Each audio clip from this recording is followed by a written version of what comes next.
Então, vamos falar sobre calmaria. Calmaria, ela é um tema-chave frente à minha postura em relação a este mundo. A calmaria, ela não é apenas uma virtude, mas também tem se tornado cada vez mais meu estado de espírito. Não tem a menor necessidade que a ansiedade faça minha vida um inferno, como é um inferno a vida da maioria das pessoas. Pois tem na minha vida um Deus que cuida. E é através desse cuidado que eu vou construir a minha fé. E tenho tentado construir. Não existe um dia sequer na vida que Deus não esteja presente ao nosso lado, acompanhando cada coisa, cada detalhe, tudo que falamos ou deixamos de falando. Isso se chama o poder de Deus, a onipresença e a onisciência. Então, mesmo que eu não dirija uma palavra sequer para Ele, Ele está lá. Não me falta providência. A providência é o amparo aqui na terra, porém não é uma certeza de salvação. Pois enquanto existe vida, existe possibilidade de salvação, redenção e de voltar a face para Deus. Então vamos falar da calmaria do Espírito Santo. Ou seja, é o bem-estar que ele traz na alma, uma leveza de não carregar culpa, de se livrar do pecado, de não participar da loucura do mundo, aquela de não ter as doenças que o mundo tem, seja essas doenças espirituais, mentais ou doenças físicas. Então saber que o demônio age para deixar as pessoas loucas, preocupadas, principalmente com as coisas do mundo, e se esquecer das coisas do alto.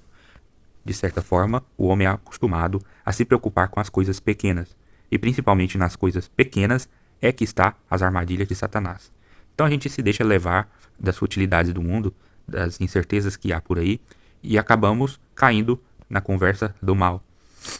E perdemos a nossa ligação com as coisas do alto, com as coisas espirituais, até o nosso fio que nos mantinha na igreja e no caminho de salvação.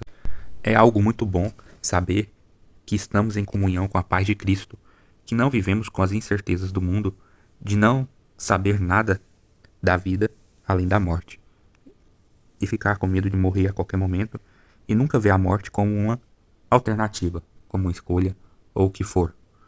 Então, a gente tem uma perspectiva de futuro, já que neste mundo a perspectiva de futuro é tão limitada, pois com o envelhecimento, com o passar do tempo, nós estamos susceptíveis cada vez mais à ação do demônio nas doenças, nos problemas mentais, no envelhecimento por si só, da perda da funcionalidade, perda de capacidade, perda de intelectualidade. Então, as coisas nesse mundo aqui são deterioráveis. Cada vez ficamos mais susceptíveis à inflamação, mais susceptíveis ao mal que reina neste mundo. Cada vez mais perdemos as nossas defesas naturais, tanto do corpo quanto da alma, se nós não tivermos elas intrinsecamente colocadas por Deus. Então, a calmaria é a certeza de que nós não vamos ser afetados pelo mal como um todo. Então, o mal ele age de diversas maneiras, contra o nosso corpo, contra a nossa alma, contra o nosso espírito, contra a nossa mente, contra a nossa saúde. E então, sem a comunhão com Deus, pelo menos uma dessas partes vai estar sempre vulnerável, porque nós somos fracos por natureza e não temos maneira intrínseca de defesa por muito tempo, ou para aqueles males que são incuráveis, como é o mal do pecado neste mundo. Então, se Deus te ama, Ele está sempre preocupado com você, está sempre buscando restaurar sua dignidade diante dele, para que no dia do julgamento nós não passemos vergonha.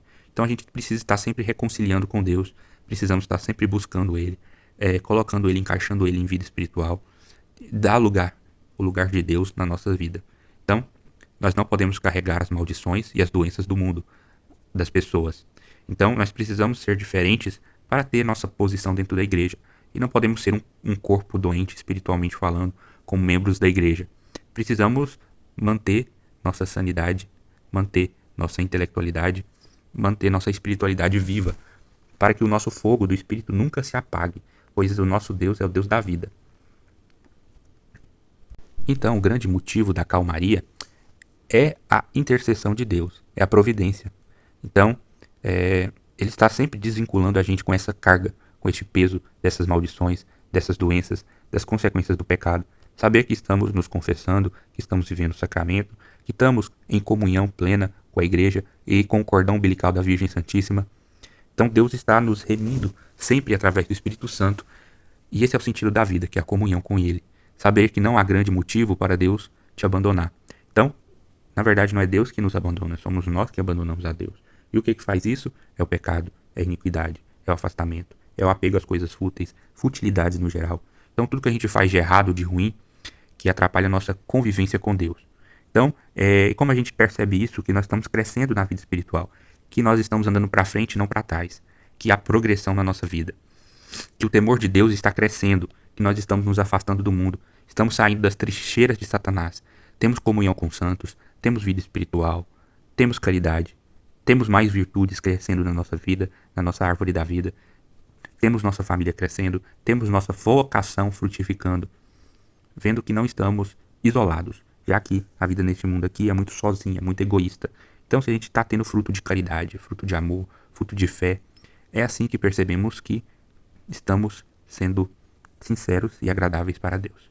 Então, parte da tranquilidade vem da oração, da vida espiritual, que nós vamos ter uma certeza maior que estamos sendo escutados, que Deus está do nosso lado e que não só Ele, mas todos aqueles que o amam, pois nós somos uma só igreja, que vivemos na comunhão dos santos, na comunhão do purgatório e na comunhão da igreja perene. Tá? E também vivemos uma certeza de que estamos abandonando um caminho de morte, de destruição e um caminho que nos leva ao inferno. Então a gente precisa nos converter diariamente e que a igreja está sempre do nosso lado e que neste caminho de peregrino muitos outros já estiveram e trilharam o mesmo caminho, porém tomando medidas diferentes. E que no fim de tudo, a mensagem é a mesma, a perspectiva é a mesma, de uma só igreja, de uma só verdade, um só Deus, um só Cristo. Então, e durante toda a nossa caminhada aqui, Deus não vai nos abandonar um dia sequer.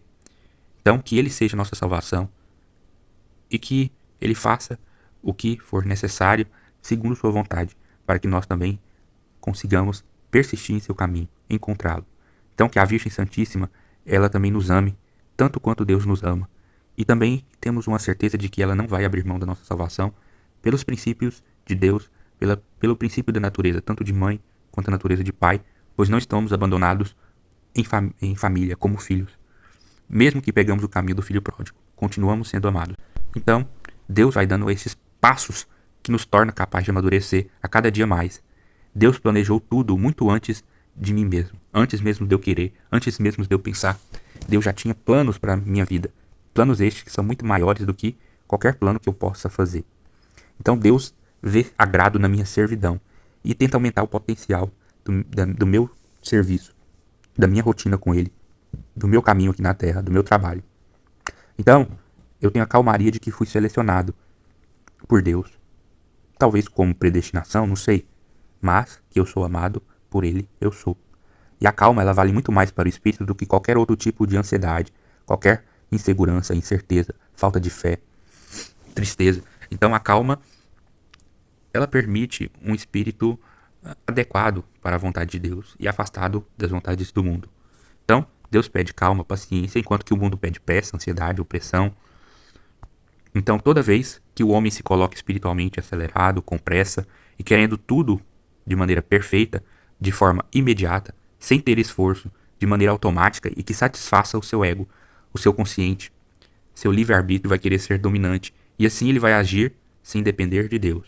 Então, a calmaria permite a gente ser, como se diz, mais calmo, mais simples, porém mais habituado com Deus agir, com a maneira de Deus. Então, a gente se torna mais susceptível à vontade dele, mais responsivo à vontade dele, e a calma permite que a gente pense duas vezes e pegue e faça a melhor escolha, e fuja do pecado. A calma ela é um dom de Deus, e Ele me deu para que eu pudesse usá-lo da melhor forma possível. Pois a calma ela precisa ser aprimorada, pois ela é um ingrediente básico dessa vida espiritual, e é um ingrediente básico da salvação, pois o desespero é o caminho que mais afasta de Deus, e se contrapõe à calma totalmente à doutrina mundana. E a calma ofende a Satanás, tanto quanto o silêncio, por isso ele odeia grandemente. E feliz sou eu pela calma que eu tenho desenvolvido ao longo da minha vida, por não ter passado grandes dificuldades por causa dela, e fico feliz que uma das minhas filhas tenha recebido este dom e que tenha a capacidade de frutificá-lo cada vez mais. Que todos possamos aprendê-la e cultivá-la e entendê-la e buscar cada vez mais.